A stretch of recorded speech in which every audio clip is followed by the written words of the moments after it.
Good morning, ladies and gentlemen. Welcome to the Women in Weightlifting podcast with Mark House and Kristi Brewer. We are joined this morning by Kaija Bramwell. So Kaija, welcome to the podcast. Thanks for having me. So Kaija, we always like to start with just a basic introduction, but I'm going to tell a little bit of a tale about you because unlike many of our lifters, I've known you for a long time. Kaija, actually, we were just talking about this kind of off feed. Was qualifying for the American Open back in 2014 at the very first meet I ever coached at with Tierra Zweigart. And you've always kind of had a special place in my heart because you were so good to us at that meet. So I greatly appreciate it, and just wanted to say thank you publicly for being supportive over the years with my coaching and with Tierra. So anyway, with that said, we always like to start with just kind of how you got into weightlifting. So we'll start there. All right. So, the beginning is kind of a while ago. I'd like to know, how old were you? Include that in part of the trajectory. So the very first time I had started learning the Olympic lifting movements, I was about 8 or 9. This is 2006-ish. So that was starting to learn with a broomstick in our garage.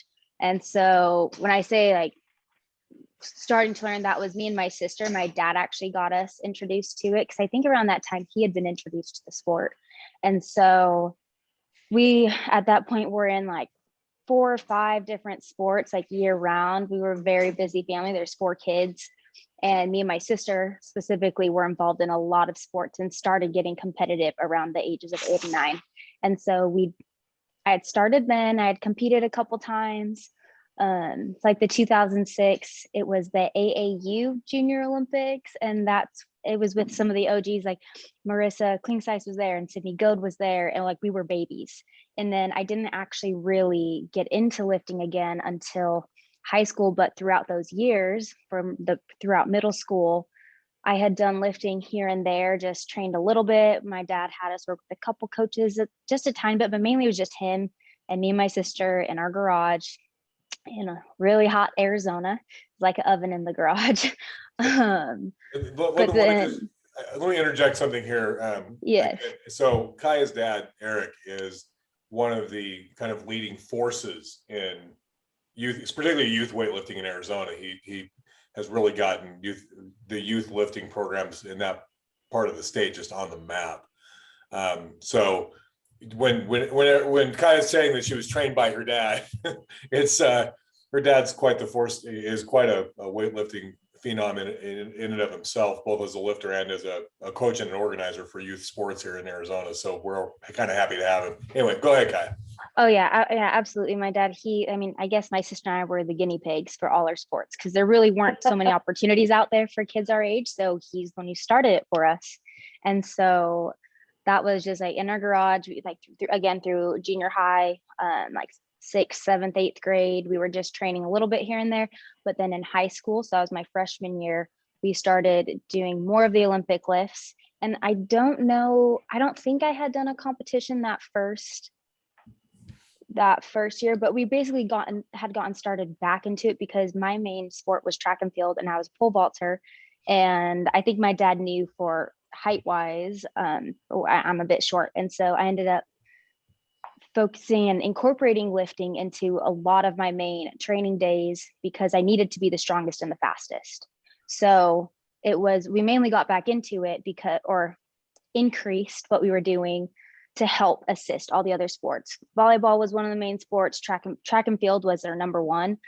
And so it was just very supplemental to our training. And so freshman year, I had started lifting a little bit. I might have competed in one local meet the end of my freshman year, but then it was mainly that sophomore year. It was, I remember I had done a local meet, but then my very first national meet, it was actually the youth trial session of the American Open in Palm Springs in 2012. And so that was the very first meet that I had done. And after that, it had just gotten me and my sister kind of on the board. And it was actually really shortly after that I got invited to a camp, youth development camp at the Olympic Training Center. I think I was like 7 or 8 on the list, but a few people couldn't go. So I was able to get invited. And after that, went to junior nationals and had made the youth world team. And from there, I just kept going at it. That was just kind of like the big turning point to getting me moving in my career with weightlifting. So to keep it short, I guess, all through high school each year, most of the big international meets were actually during my track season. So it did take away a little bit from my sophomore year and junior year. So I went to that 2013 Youth World, and that was in Uzbekistan. That was about the middle of track season. And then the following year, I made the 2014 Youth Pan Am team. That was in Peru, which happened to be the same weekend as state for track. So that caused some issues with my track team and coaches and career. There's a lot of changes that were actually really good for me that happened because of that. But that was actually a really hard point mentally as an athlete that has pushed me a lot, even in when I'm training now. I always refer back to that point because that was actually when I had broken all the American records in the 53 class at the time. And it was just me and Jesse Bradley were the only two who medaled for the US. And I was able to get a silver medal at Youth Pan Ams. Yeah. And then, I mean, all throughout high school, lots and lots of national meets, senior nationals, American Open. My first youth nationals was actually my last youth nationals. It was, I don't know why, I just had never really gone until that was, I think that summer between my junior and senior year, I went to youth nationals. But again, throughout all this time, youth, junior, senior level meets, American Open was always one that we went to. That was always right at the beginning of our winter break or right around finals for school. And then I made the junior Pan Am team. Actually, sorry, backtrack. I kind of get the dates a little bit mixed up, but my senior year, I was on the junior world team. Yeah, so then my senior year, I was on that junior world team, but there was a lot of crazy stuff going on. This was my senior year of high school. I had a few little tweaks to my body from track, and graduation was within the next couple weeks, and I didn't know I was going to college. So like mentally, I couldn't do that competition. So I did not go to the junior worlds, which like looking back, that was my only junior world team that I made. So I kind of wish I went, but I needed to take that break.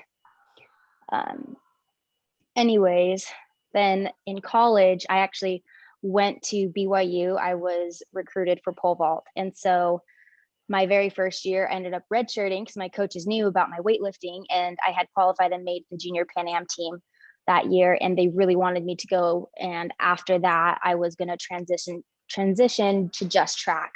But after the way things ended up going, like that wasn't necessarily my greatest meet. But after redshirting and figuring out kind of where my passion lies, like so at this point, I'd been doing weightlifting for all these years, and track was my main sport. I'd been doing track for this point.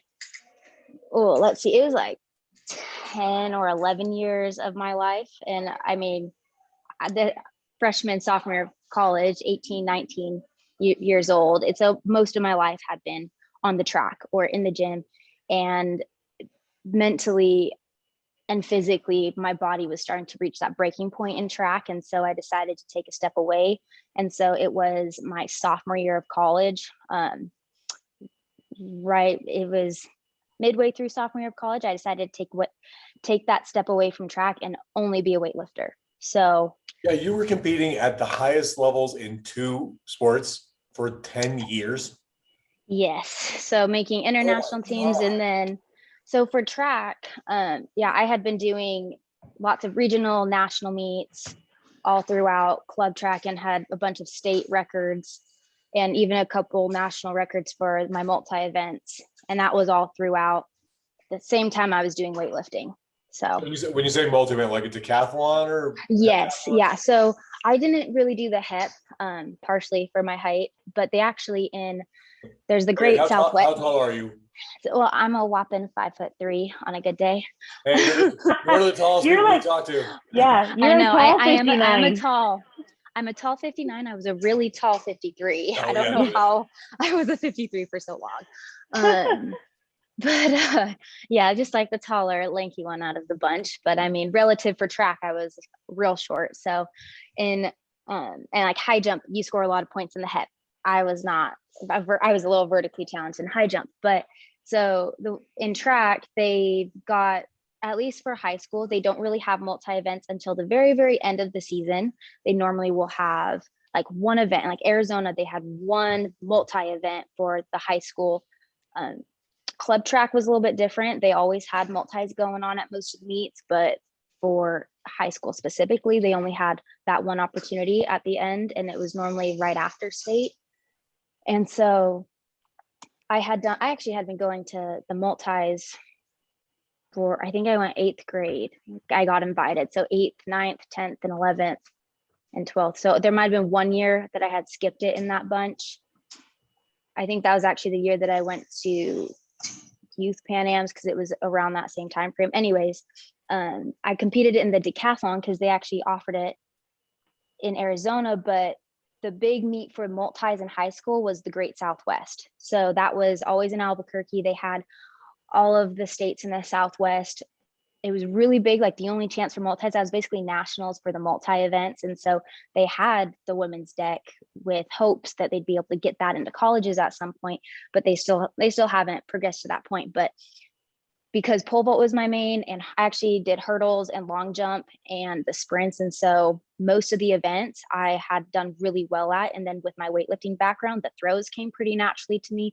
So javelin was actually one of my better events. And even though it was a little bit smaller, shot put was still a decent event for me because of the explosiveness from weightlifting. So overall, I was able to put up a really good score all across the board, mainly in the decathlon, since it was, you get a little more points in pole vault, and that was my specialty. So yeah, lots of events. So my body was going through a lot. So a lot of the main years of my development in weightlifting, I was doing at least 3 hours of track practice a day, doing hurdles, long jump, pole vault, sprints, occasionally doing the throws to get ready for the multis. So there was a lot of different things, and also like volleyball on the side and dance on the side. So we were very, very active most of that time until that second year of college, when I just decided to pull the plug and commit and see what I've got and be able to give everything and let my body actually recover for weightlifting. Because that was the thing that I had never experienced, what it's like to let your body actually relax and recover in between sessions, because it's go, go, go nonstop for years. Yeah, that's just amazing in terms of the amount of work that takes. I mean, knowing what it takes to be an elite weightlifter, and kind of just the volume of work you have to do, and to throw on 3 hours of track practice on top of that every day, plus everything else, plus actually being a good student. Yeah, that was actually another thing. Like, I was on top of my grades, always straight A's, 4.0 honor student. Looking back, it's overwhelming. I don't know how I did it. I really don't. I do not have that energy anymore, but somehow I managed all throughout my younger years, I guess. That's crazy. How old are you now? So I am 23. I'm almost 24. Okay. Yeah, no, you left Arizona, went to BYU. Yes. And I know at some point you got married during that period of time. Yeah. So at college, I mainly I kind of bunched up track first year, switched to weightlifting, started working in the football department. Those last 3 years was mainly just training, and ended up competing at several university nationals and placing first. And then I ended up I graduated in 2019. So before I graduated, it was that year prior, I qualified for the University World Team in 2018. So I was able to do that my senior year of college. And then my very last semester, so like January 2019, is when I actually met my husband. I had worked in the football department forever, and I was always down on lower campus at BYU, which is where athletics is at. And so my husband, he's actually a cheerleader at BYU, and kind of ironic, I worked in football, ended up with a cheerleader. I was not going to point that out, but it is the irony certainly exists. Yeah. Well, the thing is, when people see us and they know that, oh, one of us is a weightlifter, one of us is a cheerleader, they always think he's the weightlifter, I'm the cheerleader, just height wise and like size wise, because he was the one, throw the girls straight up in the air with one arm and all of that. So yeah, they're super strong. I mean, yeah. And it's funny because I had seen him around campus and wasn't really like interested at all. And at games where I stood kind of on the corner of the field, sometimes during games, was right by some of the cheerleaders. And I had made a few comments like, man, those guys took their job too seriously. Cause like whenever they scored a touchdown, they had to grab the flags. And I remember like seeing him specifically, was like, flags, like just so intense about his job. Like, I don't know. I was never really, I'm like, cool. Like what they do is great. I just was never gonna like throw myself into their lives. But then we had a class together my very last semester at BYU. And he was very, very persistent. He was kind of friend zoned for a while, but he would start sitting next to me in class. He would bring his car right to that building where I was. And so, just casually, oh, hey, my car is here. I can bring you to your car. So you don't have to walk all the way across campus every day. So he'd literally like run home after his class before ours, bring his car back so he could drive me. And I mean, also we ended up having an online class together. And so he would help with a lot of the homework. So I kind of had senioritis at this point. I was so done with school, and he had helped out with a lot of the homework and would also like cook up some real good food and offer, hey, I did the homework, I've got this food I'm making, you want to come over? I'm like, I can't. A little bribery always helps, right? I know. I couldn't say no. And yeah, so we kind of kept at friends for a few months. He had really wanted to date me, and he had kind of dated around a little bit and knew that like he wanted to be like exclusive with me, but my college experience was not super great with guys. So I was like, I don't know about it. But at the end of the day, he's got the biggest heart. And I ended up officially being his girlfriend, like right around graduation.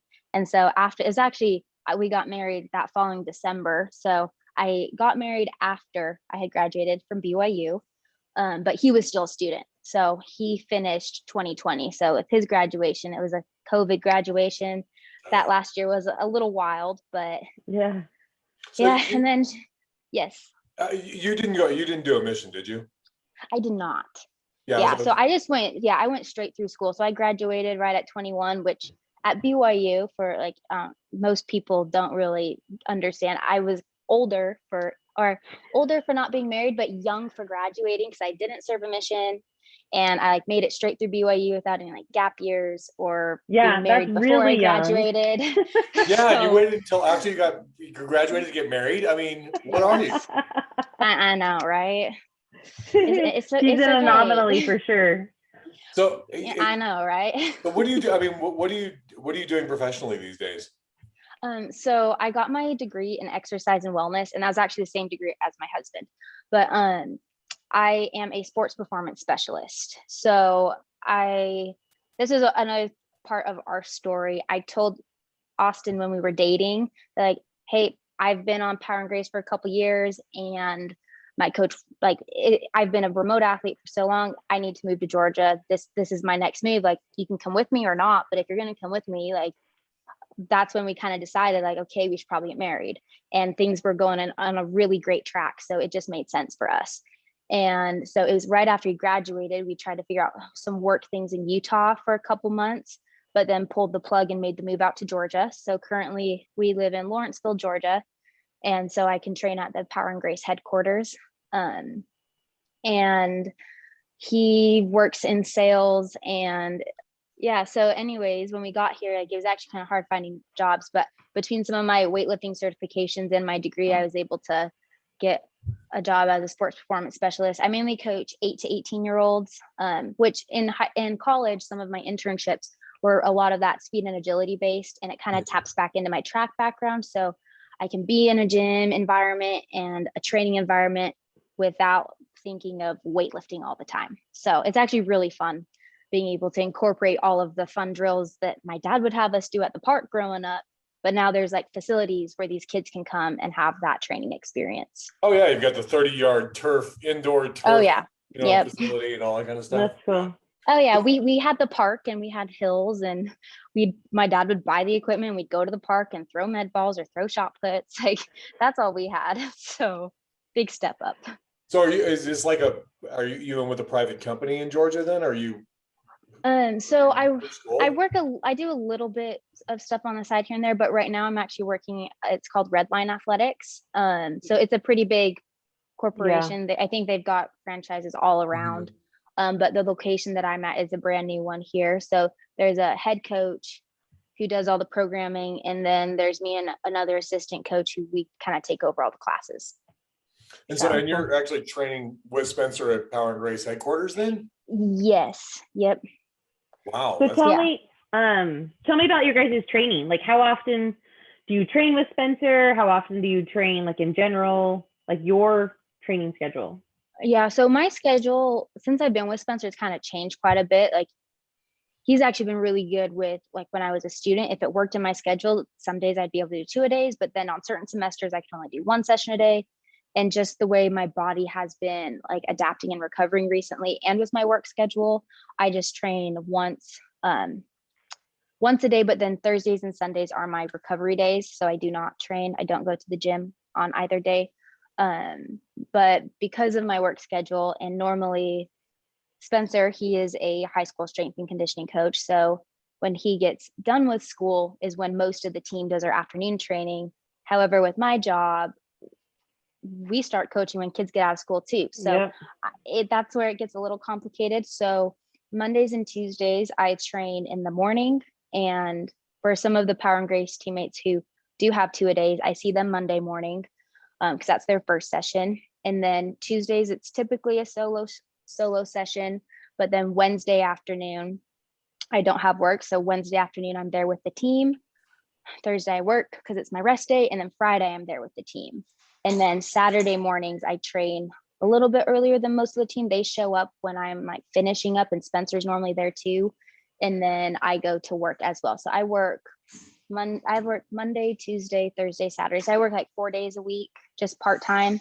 And then I try to train as often as possible with the team. And the summer schedule will change a little bit. So I will hopefully be able to be with Spencer a little more frequently than that. But for now, I see him for more of the important sessions. So that Wednesday, Friday, and Saturday, those are the main.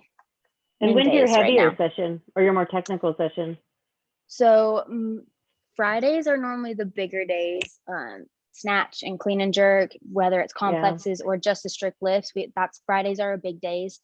Right now so Mondays is normally snatch focused work, Tuesdays clean focused work, Wednesdays there's lots of jerks and squats as well. And so like Mondays, Wednesdays, and Saturdays, we've got our squats paired with everything else. So so it goes like snatch and squats, just cleans, jerks and squats. Then Fridays is the full lifts without any squats. We'll do pulls and accessory stuff every day, but the main lifts that we hit both of them. And then Saturday it kind of shifts depending on the need of that training cycle, but it's typically like you hit your squats and for me recently, it's been a lot of snatch work, but there has been a few cycles where it's been clean work on Saturdays, but generally it's snatch.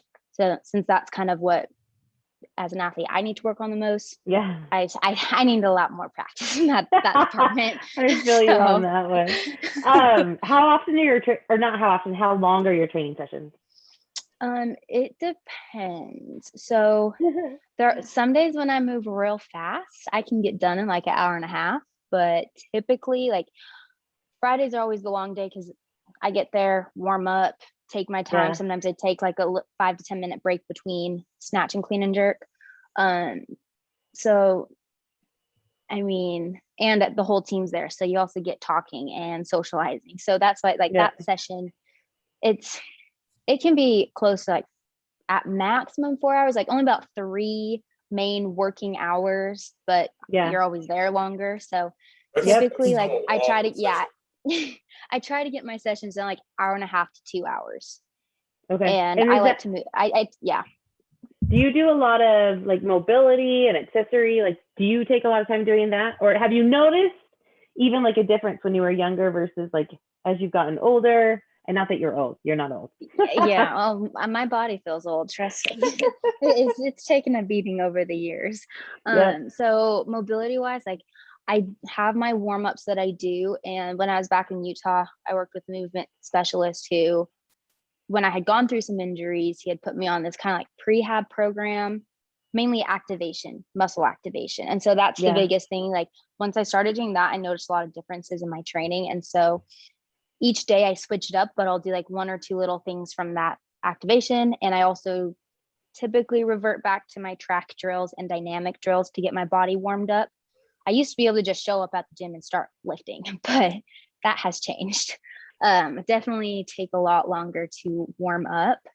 And then after our training session, Spencer always has accessories programmed that are typically more like corrective exercises, but targeting things that we need to work on. And when it comes to mobility, I used to be a lot better with like stretching after most of my training sessions. And so I have noticed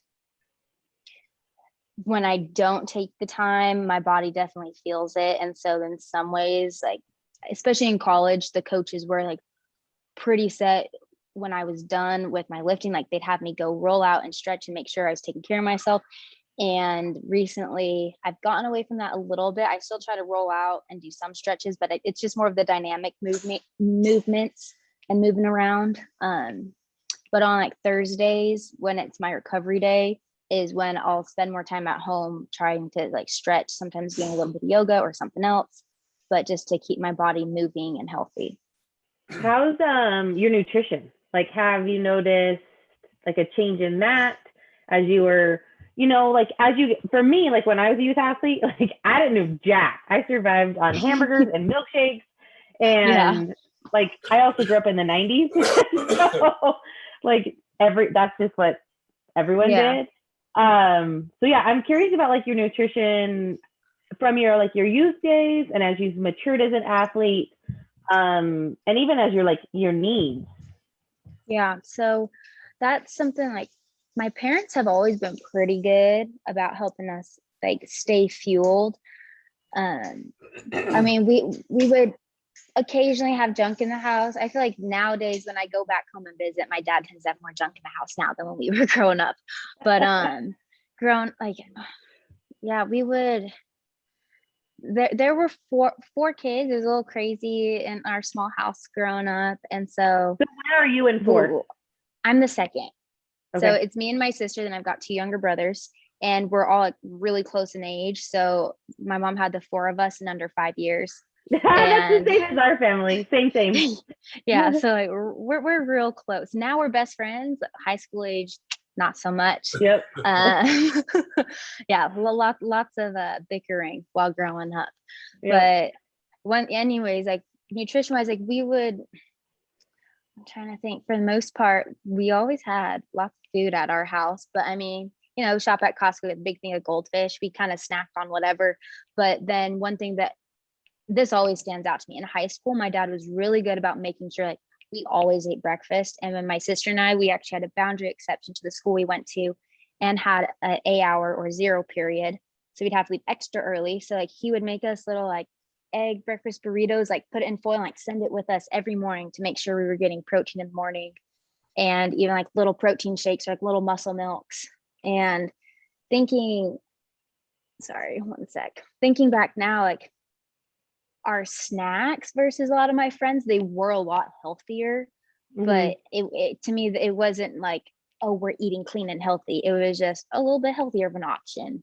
And like we still would eat chips and eat burgers and go out to In-N-Out and go to Chick-fil-A and enjoy food. But that was one thing, like as an athlete, my dad was able to help a lot, even, and my mom too, helping us get foods to prepare for lunches, that we always had like a good solid meal.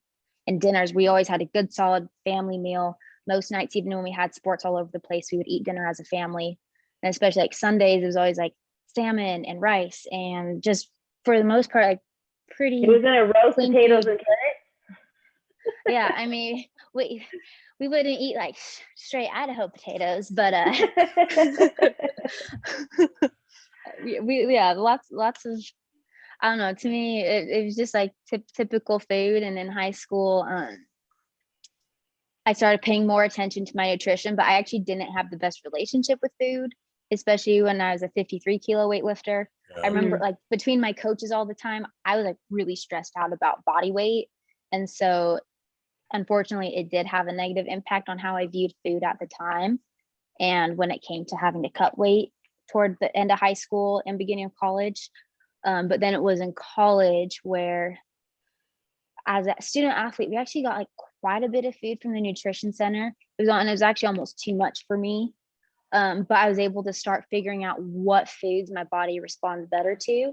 And after I had actually stopped doing track and working in the football department, the nutritionist for football, he became my nutritionist and had helped me figure some things out. And that's when I started to see the biggest difference.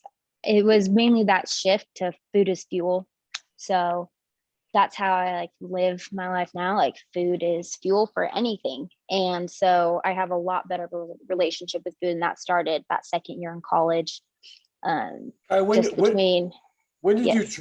you kind of transfer from being a 53 to a 59? Because I do remember talking to you after a couple of competitions when you were 53. You were just like, yeah, I had to cut 3 kilos and just you were dying. Yeah. So that my very last competition as a 53, it was the 2016 senior nationals / Olympic trials. And that was 1 week after junior Pan Ams. And that cut to 53 was insane. And then trying to do it a week later, like I barely made it, and it was rough. And so, and I've started getting lots of little injuries. And so it was that summer I decided to let my body go up a category, and miraculously most of my injuries went away and I started feeling a lot better. Yeah, lifts jumped. Oh yeah, lifts jumped up. Everything was a lot better. And I was on a new program that year. And then it was actually shortly after, so 2017 is when I was working with Spencer, and they had switched to 59s. Yeah. That next year. Yeah. So what do you walk around at? It depends. Some training cycles with a lot of volume, I can jump up to 63, but I normally stay like 61 is the sweet spot for me. But it just, my body fluctuates so much. So it's kind of weird figuring out exactly. And for being not too far out from, normally if I'm this far out from a national meet, so like nationals is coming up, I'm normally a little bit heavier, but my body's been sitting. I had a local meet a couple of weeks ago. My body's just been sitting right at 60. So that's normally pretty low for training, especially when I have high volume. But because we had a quick turnaround for a relatively quick turnaround, it hasn't been insane volume. So that kind of adds to it. But normally like 61 to like 62.5 is where my body will sit when I have like months on end before a competition. So all that volume work, increase between creatine and water and all that, like just, and even nutrition, staying fueled, I tend to go up. And then as volume gets less in training, my body naturally kind of gets to that like 61.5, 61. And then I normally do just a water cut that week into competition. And I'll clean up. Yeah, I clean up my nutrition as volume goes down as well. So that kind of helps.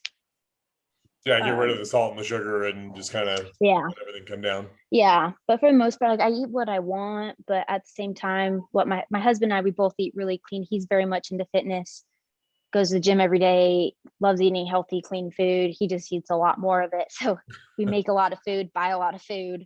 But yeah, for the most part, we always, almost every single meal has like something high in protein, lots of veggies, lots of carbs too. So it's pretty balanced. It's not anything strict, and we don't count our macros to a T.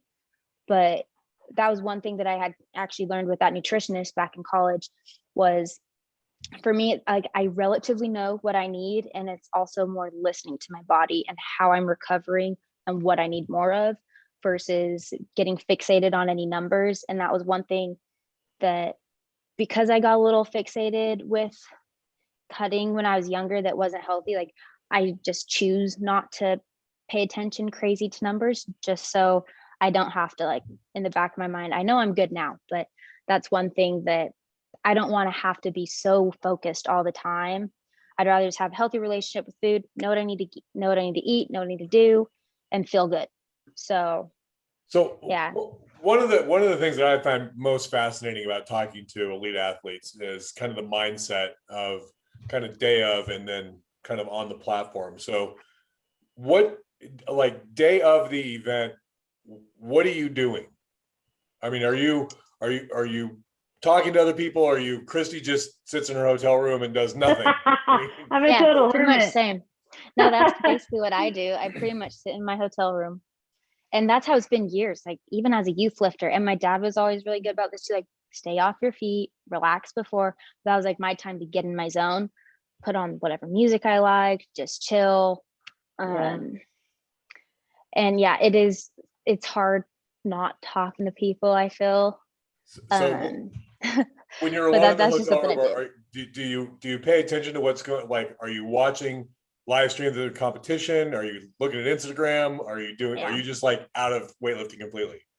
Pretty much just out of weightlifting. Occasionally I'll look at some of my old competition videos just to kind of like get all those like feelings again, especially my good lifts, when like there's a few videos that Hook Grip has of some of my top lifts.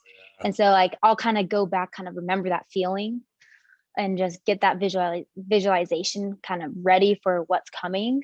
But other than that, like I feel kind of bad sometimes when people like ask me if I saw them lifting, but like I have to zone out. Like no weightlifting.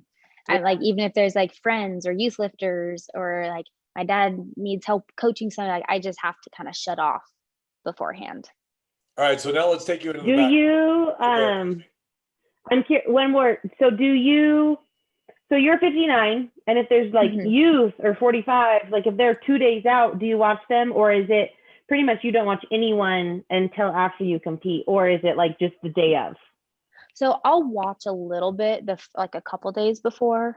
And sometimes my dad will recruit me to help him if he needs help coaching, but Spencer also makes sure that I like stay off my feet, so I'm not actually like physically there all the time and moving around. So I have noticed there's been a couple meets where I watched a little bit more weightlifting, but I realized it was an overload for me, so it did not help me out at that competition. And so like mainly day of and day before, I try not to watch anything, even when there's live streams going on. Unless it's like something like really big for a qualification and I want to know how someone's doing, but I normally will just follow up and check the results or check updates. I don't watch the actual session. So let's take you back into the back room of like your session. What are you in the back room? Are you social? Are you completely got your headphones in and you're not talking to anybody? Who are you in the back room? So typically I'm a pretty friendly person, and like before we start getting warmed up, like I guess it depends. Sometimes like I'll say hi, but for the most part, when headphones go in, I get in my zone. Like almost every picture that like Lifting Life and Hook Grip gets of me, like I've got nostrils flared at all times. Like I am in my zone. Like do not look nice. And like I feel like I like I'm typically pretty friendly. If someone needs something, like I'll talk briefly. And I in the back with Kristi, like I know I've been friendly at some competitions, but also like we all kind of go into our like beast mode zone where we just, yes, we're friends outside, but like not right now. So I definitely zone out. I've got my music in, and kind of going back, like I mentioned briefly that I did dance. And so like I love music. I always feel it. And so like I'll have my music in, swaying back and forth, just getting in my zone, ready to go, get in that routine. And even when I hit my lifts, like all I do is like eyes up, watch for when my coach tells me to go, and like take headphones out, throw them back in. So I zone everything out. And that's actually something like with my own training too. I mimic it in a sense where like when there's overload, like I have to just zone out and be in my own spot, my own corner, do my own thing, especially on heavier training days. So when like Fridays, for example, I normally have a different spot where I lift than I do the rest of the week because it's in the corner. I can just focus zone everything out. So that's something that's always been part of my lifting in competition mode. Like I'm an adrenaline athlete. That's from my pole vault days. So like it builds up, I hit my heavy lift and I have to like kind of recuperate, but throw in those headphones and just not talk to anybody. So let's talk about mindset as you like get on the platform. So, you know, as I call your name, you've got 1 minute. So walk me through that minute of what you're doing in terms of like, we'll talk about what music you're going to listen to in a minute, but what is going through your head? What routines do you have to get yourself into the mindset of lifting a bar off the platform? Yeah, so I normally, when they call my name, I kind of visualize what I'm going to do.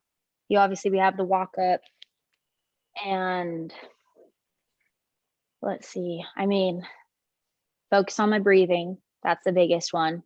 But then I picture it and I feel like it changes for depending on the lift, on the weight, or like what it means during each competition.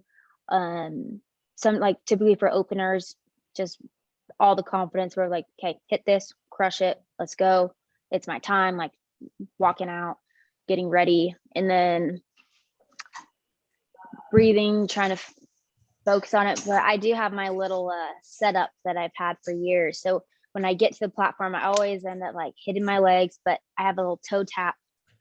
I don't know. For me, if you didn't mention the toe tap, I was going to ask specifically why. But, I figured because I have noticed some of my dad's youth lifters have started the toe tap. But here's the thing.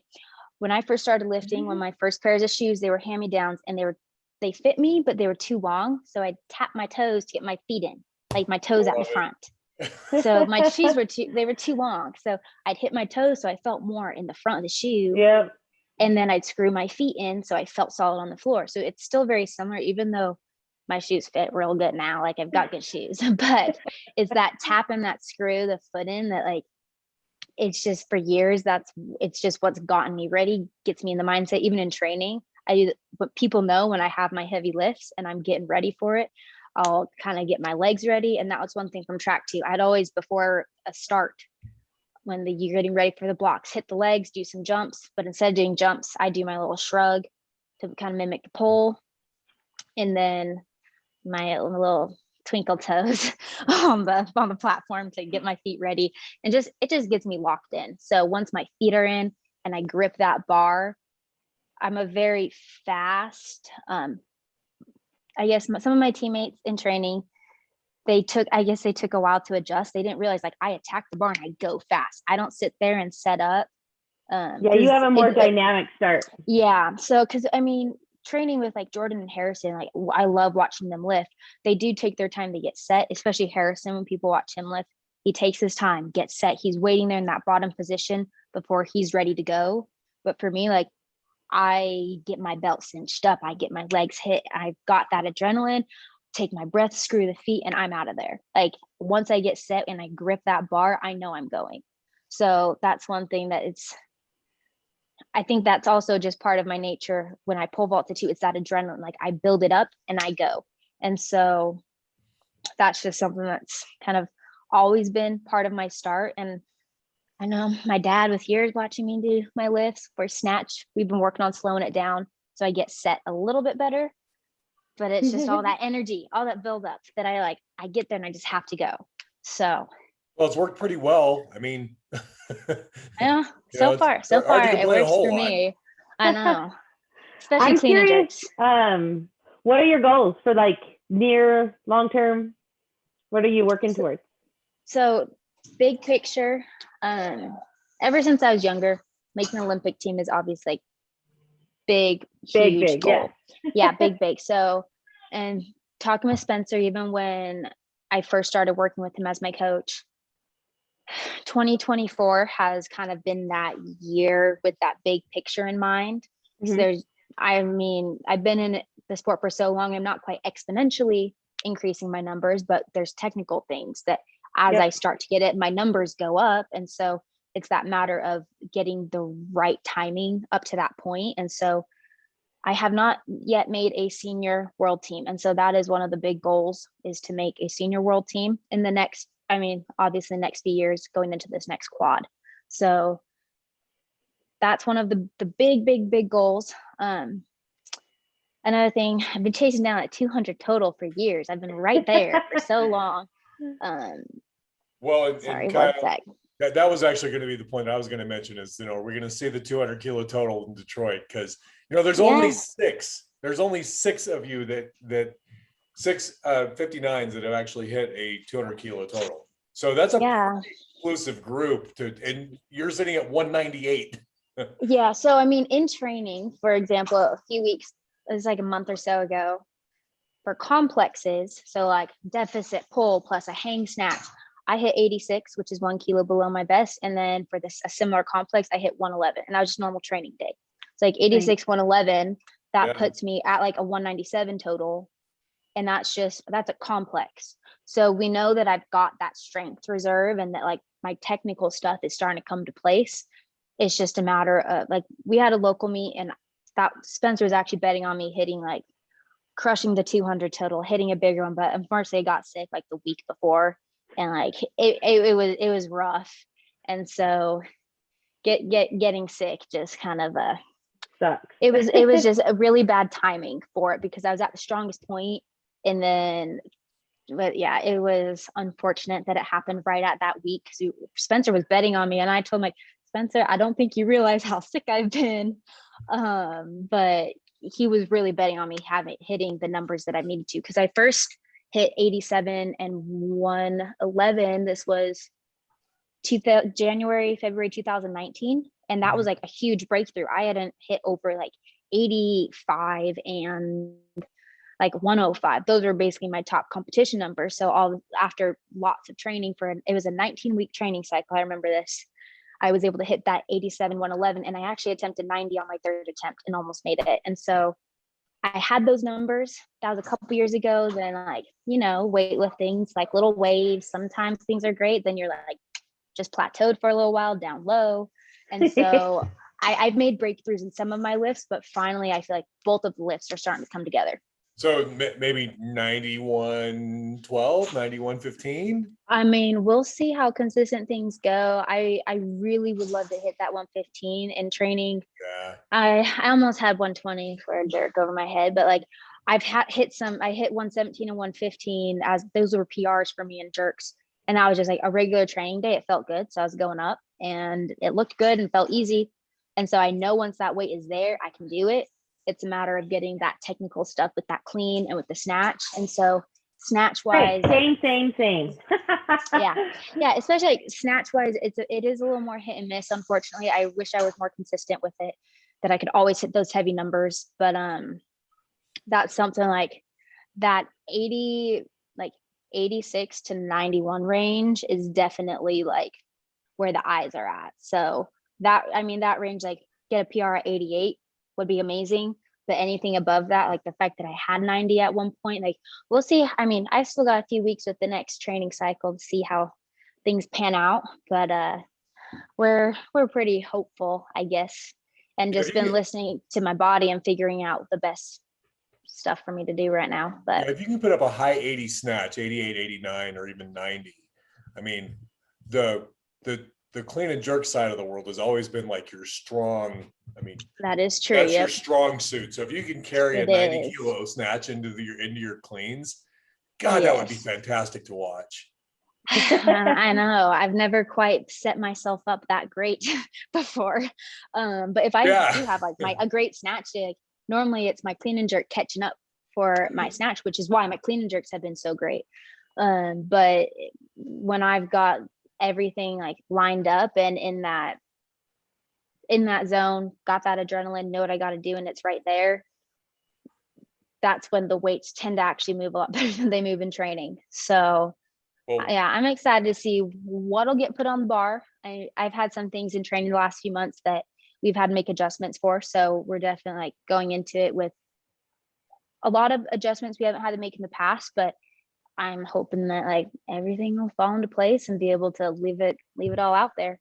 So what you've mentioned music a few times. What walkout music do you like? What are you listening to? It depends. I really like the songs that have all those like build-ups and beat drops. That's just something like I have a few like classics. So this is kind of a little funny story. All growing up, my dad like would give me the nickname Dynamite. So like the song TNT is always on my playlist. And that's an old one. TNT is a Like classic TNT, on there. the AC/DC Oh song yeah. Oh TNT. yeah. Yes, AC/DC. I've got a You're handful the of second one of our AC/DC. athletes that has that song on their like as like one of their walkouts. Yeah, That's That was that's all. so Taylor That's has yeah, it too.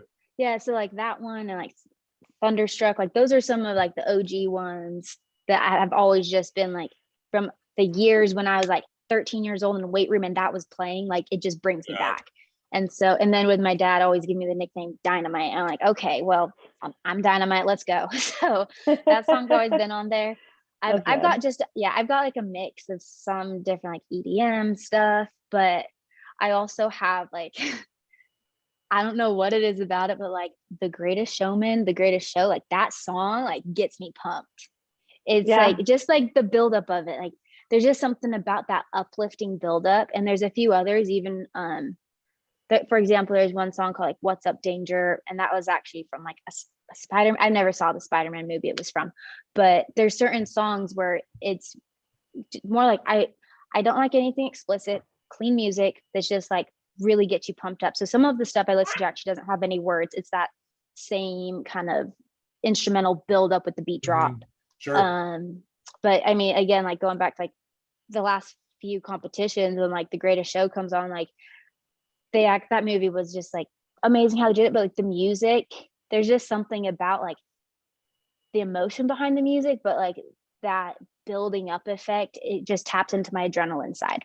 So like there's songs that I don't even know all of them off the top of my head that I remember listening to when I was pole vaulting that would come on randomly.